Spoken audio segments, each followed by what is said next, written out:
Hello everyone, back tuning into today's video. Going to have a look at the weather next week to 10 days. In today's video, this will take us more or less to the end of March. I think going to be ending March on quite a warm note, actually. I think the temperatures are going to be lifting up. You're going to have a few days of colder weather this week, but I think as we get through to the weekend and next week, we're going to see those temperatures staging quite a recovery. I'll talk you through the details in a second. Before I get on with that, just to say about websites we're using for today's video. So we've got a radar picture here from the weatheroutlook.com. You can find a link to Weather Outlook on the links page. And many of the websites we use in the videos, actually you can find the links to them on the links page. So most of the things that you see in the videos you can check out for yourself via the links page if you'd like to do that. Been a wet old morning across the country this morning. A lot of heavy rain across England and Wales particularly. That's moving down increasingly into the southeast. This was the radar picture from the Weather Outlook a short time ago. It's still just about dry in the far southeast, but this band of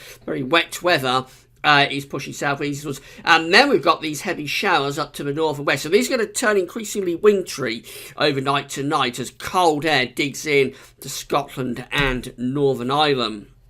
This is the precipitation type forecast from the Weather Outlook. Based on the GFS model, this is for 6 o'clock this evening, where we've still got the rain in the southeast. There's the showers up in the northwest. They'll be turning increasingly wintry. As we go through into the night, this takes up to midnight and into 3 o'clock in the morning. You see, we have got the suggestion of wintry showers here through western Scotland down into Northern Ireland, parts of northwest England and North Wales too. Mostly dry to the southeast. The problem in the second half of the night might be icy patches, actually. Temperatures going to get very close to freezing tonight, so I won't be too surprised, especially in the north, if there aren't some icy patches. It's 6 o'clock in the morning tomorrow. Again, wintry showers up in the north and the west. And then as we go through Tuesday, we'll see potentially some more wintry showers coming across Scotland, particularly, also affecting parts of Northern Ireland and northwest England. That looks like a mass of snow across Scotland. It isn't anywhere near as dramatic as that, but I think there will be wintry showers pushing through across Scotland, Northern Ireland, Northern England, possibly North Wales as well through the course of Tuesday. And then we're going to Tuesday night and Wednesday. We're bringing this band of heavy rain in from the west across Wales and southwestern England. Now, as this moves into the cold air across northern England, this could give a little bit of snow event. So this is 3 o'clock in the morning on Wednesday, where you see we've got the suggestion of heavy rain or heavy snow there across northern England. It's going to be a very thin dividing line between rain and snow. So if you live up across northern England, especially if you're up on a hill or anywhere close to the Pennines, it could be one to keep an eye on, what's happening as we're going through into Wednesday. Through the course of Wednesday, we take that band of rain eastwards across England and Wales, still the risk of rain or snow across northern parts of England, possibly getting up towards southern Scotland and possibly southeast of Scotland as well. Northeast England might be affected too. A lot of wet weather in the east on Wednesday. You're going to have another wet old day, very similar to today. And then by the time you get through to Thursday, that rain, snow area is up across Scotland. Again, some quite vibrant colours in there, indicating risk of heavy rain or heavy snow across Scotland heading in towards Thursday. After that, things should start to calm down, although we have got a lot of showers across the country as we go through into Thursday. So quite a lively spell of weather coming up. This is how Euro4 from website Weather Online is seeing things in terms of that rain and snow risk early on Wednesday. So a band of rain coming across England and Wales. Get to Northern England, there's the pink colours indicating risk of heavy. So it's all still just out of the time frame of the high-res Euro 4 model, so we'll know more tomorrow. So a bit of a colder snap coming up over the next few days. But the actual central England temperature for March is looking very warm. This is it. So far, provisional up to the 19th, we stand at 8.3 degrees Celsius, which is an anomaly of 3 degrees above average, above 61 to 1990 average. So a very mild, if not warm March so far. That will get knocked back a little bit over the next few days, but I think we will see that lifting up again actually as we go through into the final week or so of the month.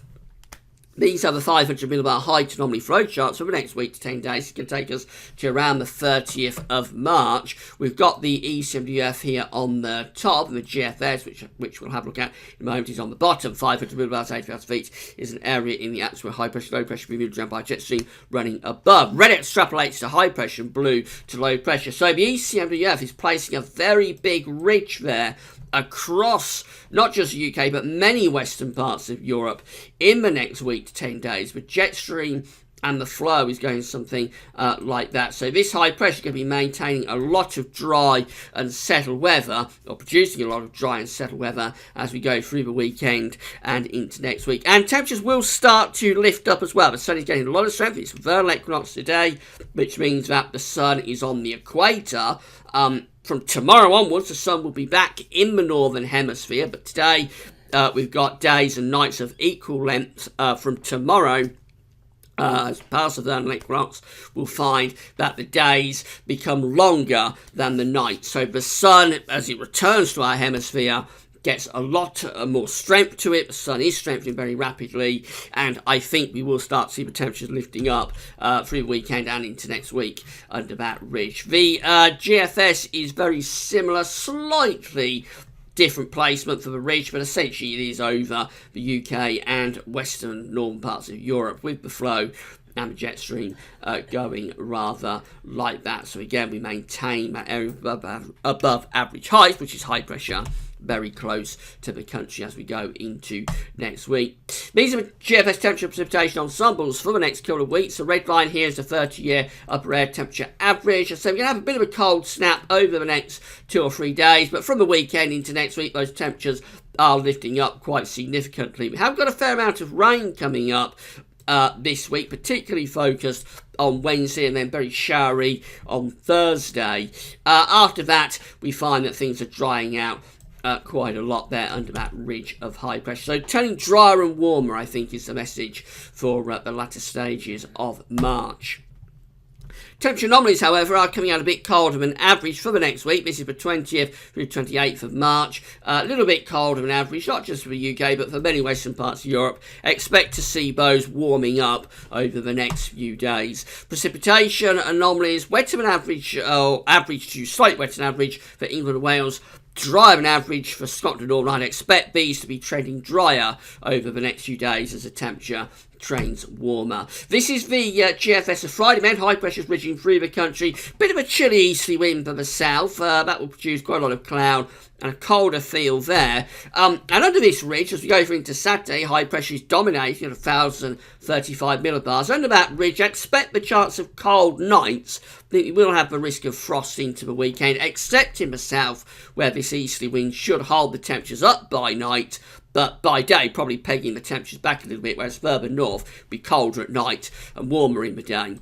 We go through into Sunday. Again, high pressure is really in control of the weather once again, as has been so often over the past few months. And then into next week, that high pressure continues to dominate. This takes up to Tuesday, 28th of March, still maintaining high pressure. The flow is coming up from the south or southeast, so those temperatures will be lifting up as well. We'll lose the risk of night frost, and I think we'll have some pretty warm days as well next week.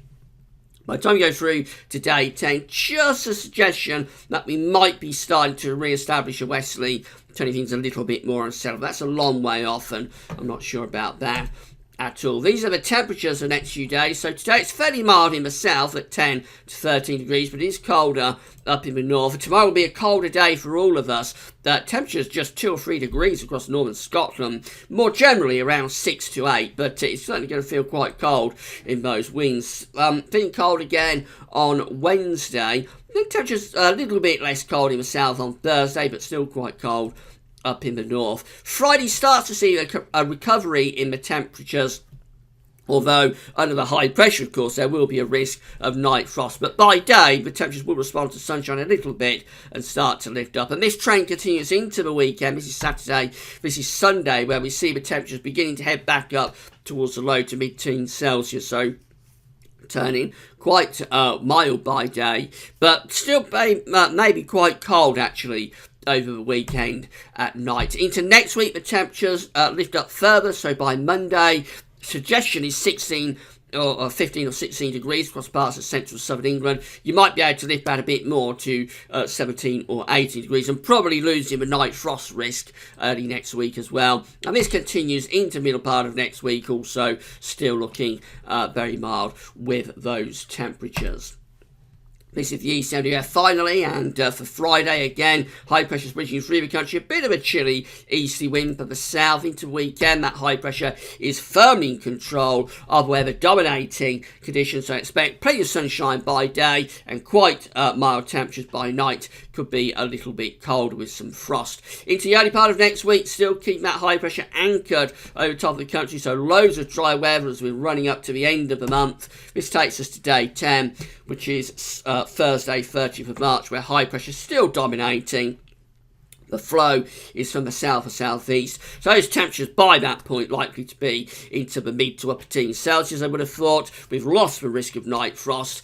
And really pleasantly warm to close out what is going to be a very mild, if not significantly warmer than average March. So despite this little cold snap we're getting over the next few days, which will knock the temperatures back a little bit, I think next week we'll see those temperatures starting to take off again.